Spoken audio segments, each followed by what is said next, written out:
La neige tombait musique doucement en cette veille de Noël, poudrant le jardin du Luxembourg d'un blanc immaculé alors que la lumière de l'après-midi déclinait vers le crépuscule. Stéphane Dubois marchait aux côtés de sa fille, Chloé, sa petite main gantée de moufle nichée chaudement dans la sienne.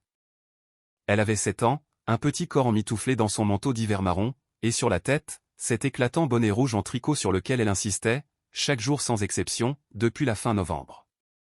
Son fils, le petit Léo, gazouillait de contentement dans les bras de sa femme, ses joues rondes rosies par le froid mordant. Valérie marchait près d'eux, ses longs cheveux blonds captant la lueur dorée des lampadaires à l'ancienne qui commençait tout juste à scintiller le long des allées. Elle portait cette robe couleur crème qu'elle adorait, celle avec une superposition de dentelles délicates qui lui donnait l'air d'être sortie d'une autre époque, une silhouette élégante et intemporelle se découpant sur le fond blanc du parc. Stéphane lui avait répété une douzaine de fois qu'elle aurait froid, mais Valérie avait sa propre façon de voir les choses, une douce obstination qui le faisait toujours sourire. Elle s'était contentée de lui adresser un regard amusé et d'envelopper Léo dans une couverture supplémentaire. Ils avaient passé l'après-midi au marché de Noël près de Saint-Germain-des-Prés, sirotant du chocolat chaud fumant et observant les yeux de Chloé s'illuminer devant chaque décoration, chaque guirlande scintillante, chaque petit chalet en bois débordant de trésors artisanaux. Maintenant, ils retournaient vers l'avenue des Champs-Élysées, faisant un long détour par le parc parce que Chloé aimait par-dessus tout voir la neige s'accumuler sur les branches nues des marronniers centenaires. C'est à ce moment-là qu'ils la virent. Elle était assise sur un banc public près de la fontaine Médicis, si immobile qu'elle aurait pu faire partie du paysage hivernal, une statue oubliée par le temps. Son manteau était mince et usé, rapiécé par endroits avec des morceaux de tissu dépareillés qui témoignaient d'une longue lutte contre le froid. Un petit sac à dos élimé reposait à côté d'elle. Et ses mains, pour se protéger du gel, étaient rentrées sous ses bras. Son visage était buriné, mais pas vieux. Peut-être la quarantaine, peut-être moins. La rue avait cette manière cruelle de vieillir les gens, une usure qui n'avait rien à voir avec le passage des années. Stéphane sentit cette pointe familière de malaise. Il avait vu des sans-abri dans la capitale d'innombrables fois. Il faisait des dons à des associations, soutenait de bonnes causes, mais les rencontres directes le laissaient toujours incertain, tiraillé entre une compassion sincère et cette voix pragmatique qui le mettait en garde contre le danger de s'impliquer. Soudain, Chloé s'arrêta de marcher. « Papa, dit-elle, sa voix douce mais parfaitement claire dans l'air glacial. Cette dame n'a nulle part où aller pour avoir chaud. Chloé, ma chérie, nous devons continuer, dit doucement Stéphane, essayant de la guider vers l'avant, de la ramener dans la bulle de sécurité de leur promenade familiale. Mais Chloé retira sa main et s'approcha du banc. Pas trop près, c'était une enfant prudente de nature, mais assez pour que la femme levât la tête et croisât son regard. « Bonjour, dit Chloé. » L'expression de la femme changea, la surprise remplaçant le vide distant qui s'était installé sur ses traits. « Bonjour, petite, dit-elle. » Sa voix était rauque, mais empreinte d'une douceur inattendue. « C'est un très joli bonnet rouge. » Chloé toucha son bonnet, soudain un peu intimidée. « C'est ma mamie qui l'a fait. Il est très chaud. » Stéphane et Valérie s'étaient arrêtés à quelques pas de là, observateurs silencieux de cette scène improbable.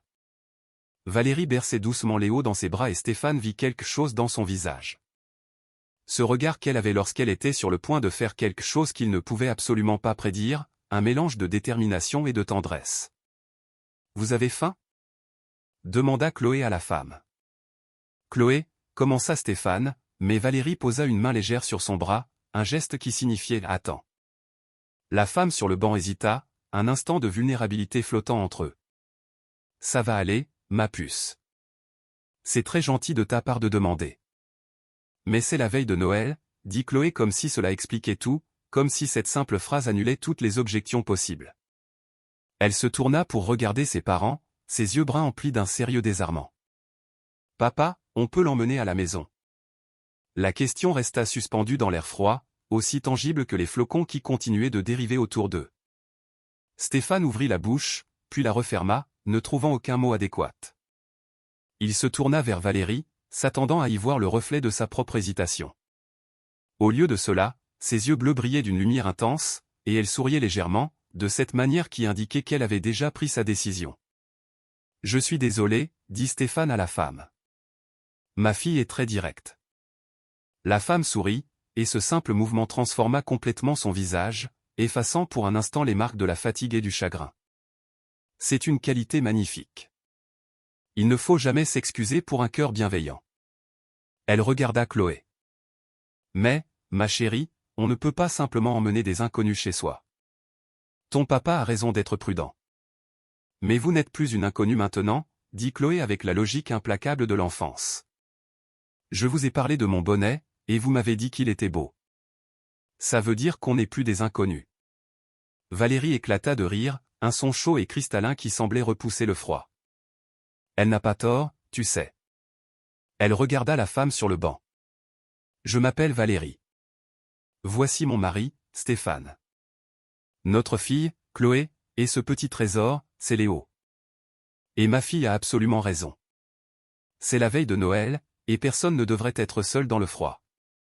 Stéphane sentit quelque chose basculer en lui. Il pensa à leur appartement confortable qui les attendait, à la chaleur du chauffage, au sapin qu'ils avaient décoré ensemble, au chapon de Noël qui dorrait au four le lendemain. Il pensa à l'homélie qu'il avait entendue dimanche dernier à Saint-Sulpice, sur le fait de montrer son amour par des actes, pas seulement par des mots. Il pensa à quel genre d'homme il voulait être, quel genre de père il voulait que Chloé voie en lui. « Comment vous appelez-vous » demanda-t-il à la femme. Elle parut incertaine, vulnérable d'une manière qui serra la poitrine de Stéphane. « Sandrine, dit-elle finalement, sa voix à peine un murmure. « Sandrine Leroy. »« Sandrine, reprit Valérie chaleureusement. À quand remonte votre dernier vrai repas ?» Les yeux de Sandrine s'emplirent de larmes. « Je ne peux pas. »« Si, vous pouvez, » affirma fermement Chloé. « S'il vous plaît, c'est la veille de Noël. On a plein de nourriture, et notre appartement est très chaud. » Stéphane se surprit à hocher la tête. « C'est vrai.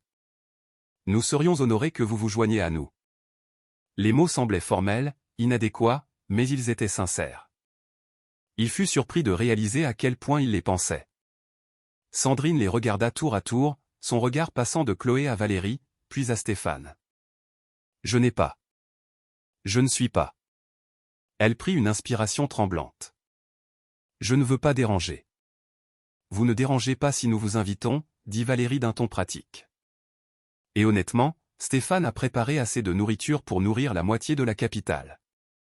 Il fait toujours ça à Noël. C'était vrai. Stéphane adorait cuisiner, surtout pendant les fêtes. C'était quelque chose que sa mère lui avait appris.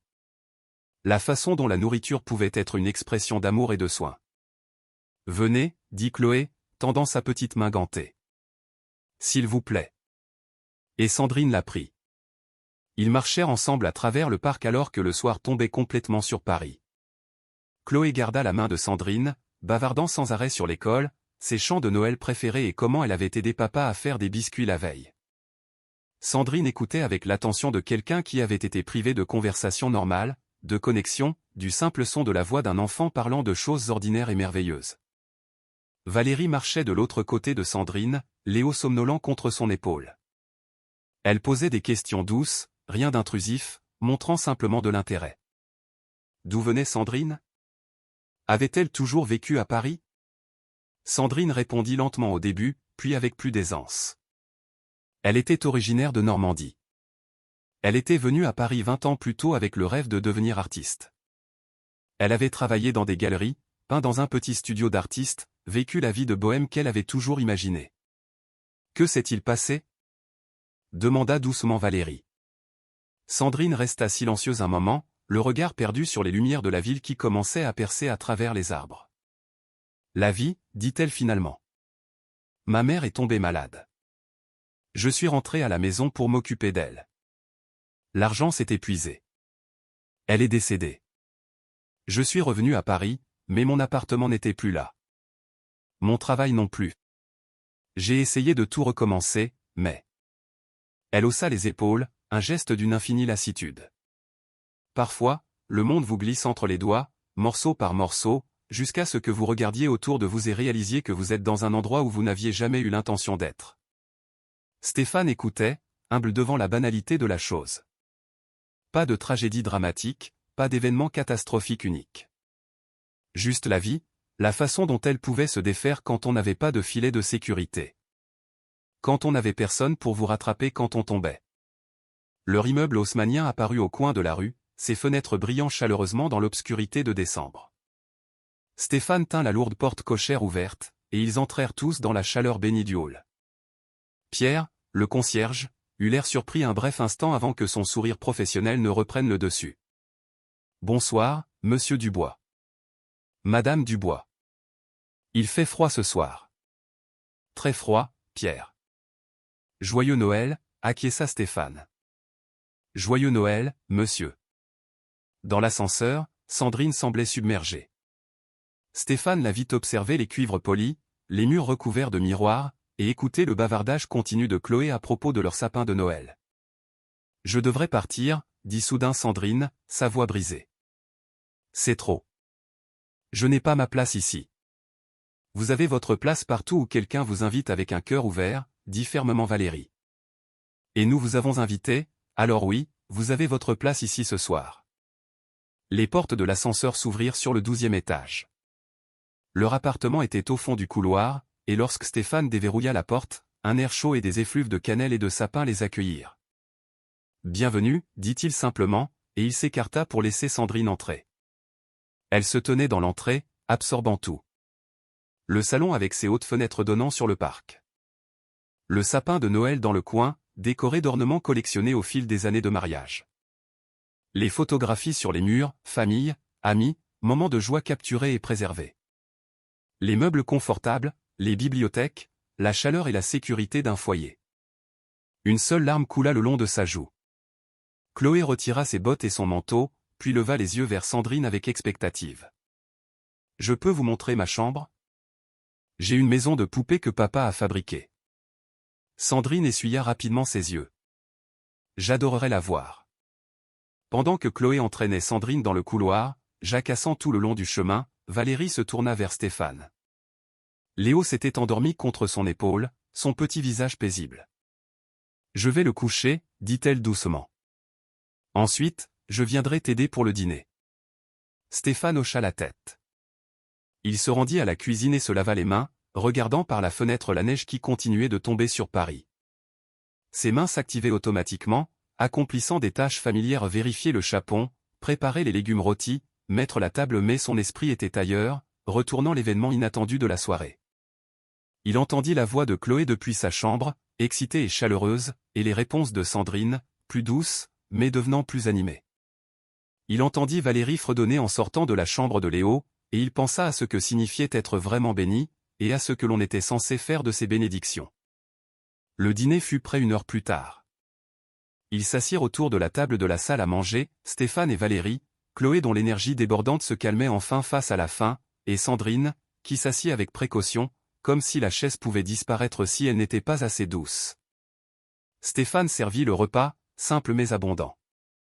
Le chapon, des légumes rôtis, une baguette fraîche, une salade verte. Il versa un verre de vin pour les adultes, du lait pour Chloé. « Disons le bénédicité ?» demanda-t-il en regardant autour de la table. Ils se prirent les mains. La main de Sandrine était froide dans la sienne, rendue rugueuse par la vie dans la rue. Il la serra doucement. « Seigneur, dit Stéphane, merci pour cette nourriture, pour cette chaleur, pour cette compagnie. Merci d'avoir amené Sandrine à nous ce soir, et pour le cœur bienveillant de Chloé qui a vu ce que nous aurions pu manquer. Aide-nous à toujours nous voir les uns les autres, à toujours tendre la main, à toujours nous souvenir que nous sommes tous tes enfants, méritant amour et dignité. Amen.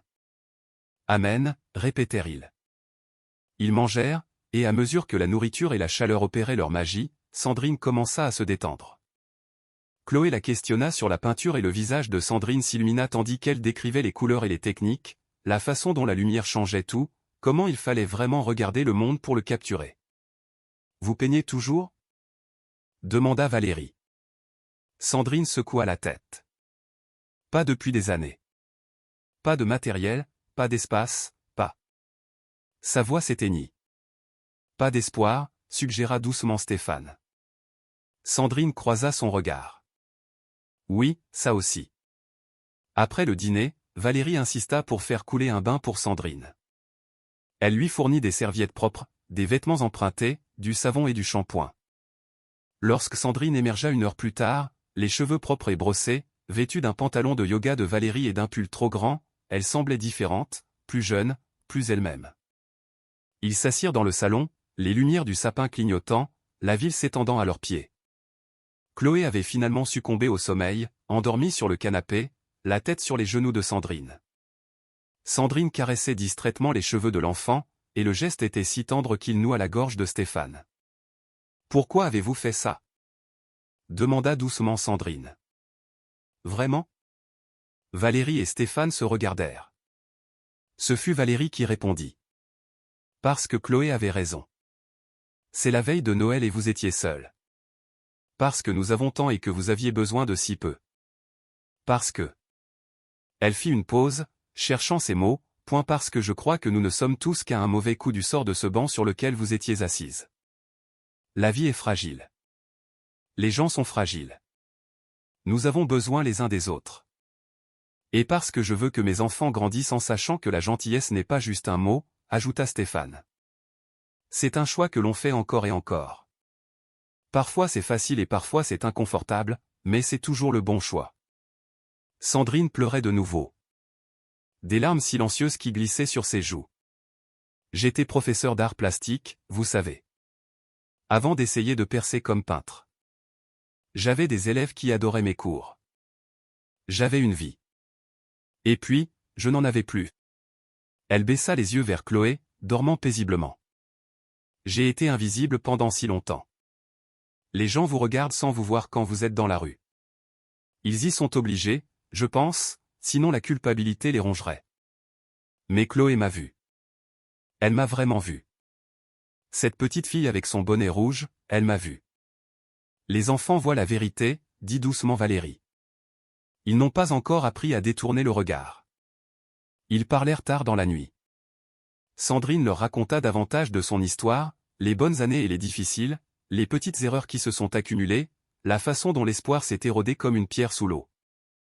Mais elle parla aussi de beauté, de la lumière sur la scène à l'aube, de la gentillesse d'inconnus qui lui avait offert un café ou un mot aimable. « Je pensais que j'avais tout perdu, dit Sandrine. Mon travail, ma maison, ma dignité. Mais ce soir, assise ici avec vous, je réalise que je ne me suis pas perdu moi-même. Pas complètement. » Chloé me l'a rappelé. Quand il se fit tard, Stéphane montra la chambre d'amis à Sandrine. Elle était petite, mais confortable, avec un vrai lit, des draps propres et un verrou sur la porte. « Dormez aussi longtemps que vous en avez besoin, dit-il. Demain, c'est Noël. Vous le passerez avec nous si vous le souhaitez. Sans attente, sans pression. Restez simplement au chaud pendant un moment. En sécurité. » Sandrine regarda la chambre, puis Stéphane. « Je ne sais pas comment vous remercier. »« Vous n'avez pas à le faire, dit Stéphane. Simplement, ne baissez pas les bras. Quoi qu'il arrive ensuite, ne baissez pas les bras. » Il ferma doucement la porte et alla voir Chloé. Elle était maintenant dans son propre lit, le bonnet rouge posé sur sa table de chevet, son visage paisible dans le sommeil. Il l'embrassa doucement sur le front. « Je suis fier de toi, ma puce, murmura-t-il. » Dans leur propre chambre, Valérie était déjà au lit. Stéphane se glissa à côté d'elle et elle se blottit contre lui, sa tête sur sa poitrine. « Qu'est-ce qu'on va faire ?»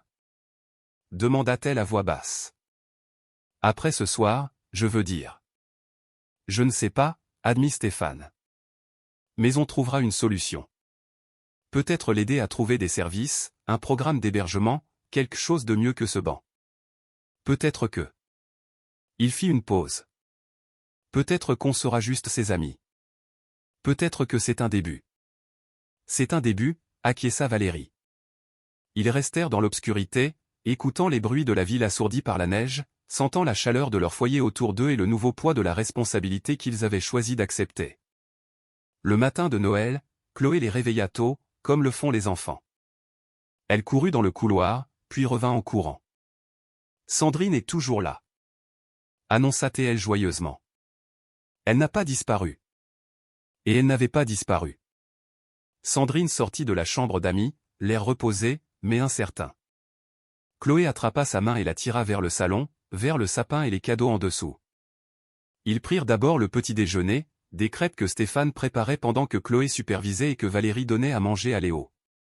Sandrine aida à mettre la table, et Stéphane remarqua que ses mains tremblaient légèrement. Comme la simple domesticité devait être écrasante après tant de temps passé en dehors d'elle. Après le petit déjeuner, ils ouvrirent les cadeaux. Chloé déchira les siens avec l'enthousiasme de l'enfance, des livres, des fournitures d'art et une nouvelle poupée qu'elle désirait. Stéphane et Valérie échangèrent les cadeaux qu'ils s'étaient soigneusement choisis, les petits témoignages de leurs années ensemble. Puis Chloé prit une petite boîte emballée sous le sapin et la tendit à Sandrine.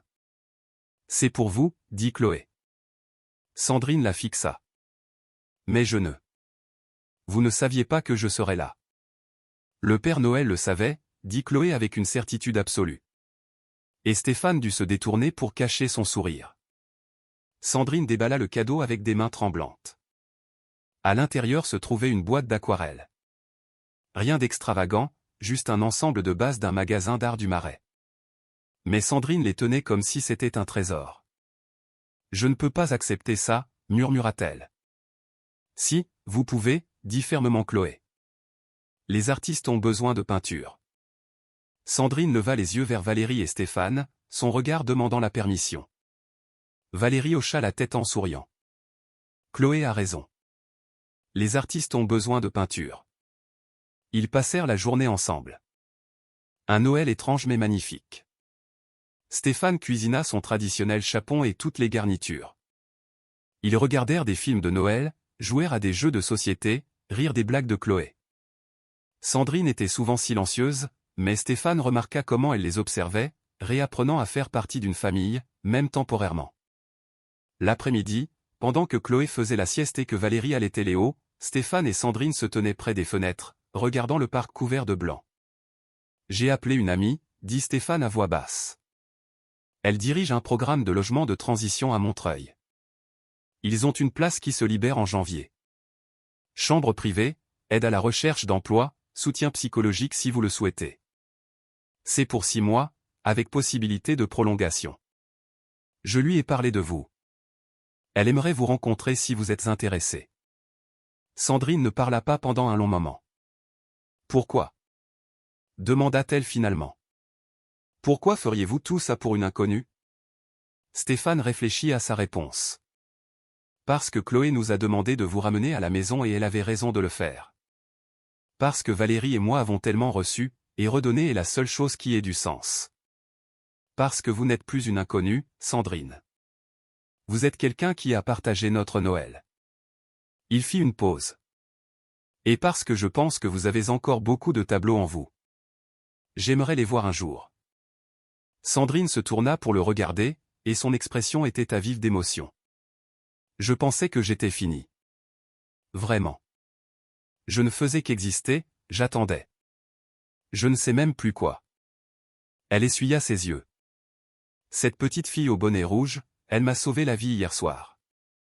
Vous comprenez ça? Elle m'a littéralement sauvé la vie. » Stéphane posa sa main sur son épaule.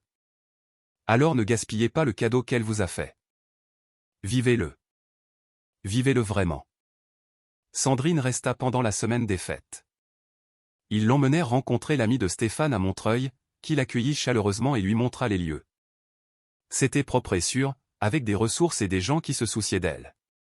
Sandrine pleura en voyant l'endroit, en réalisant que c'était réel. Le soir du Nouvel An, ils se dirent au revoir.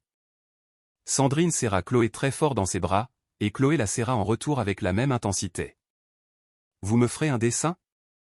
demanda Chloé. « Quand vous aurez installé toutes vos peintures. »« Promis, » dit Sandrine. « Qu'est-ce que tu voudrais que je peigne ?»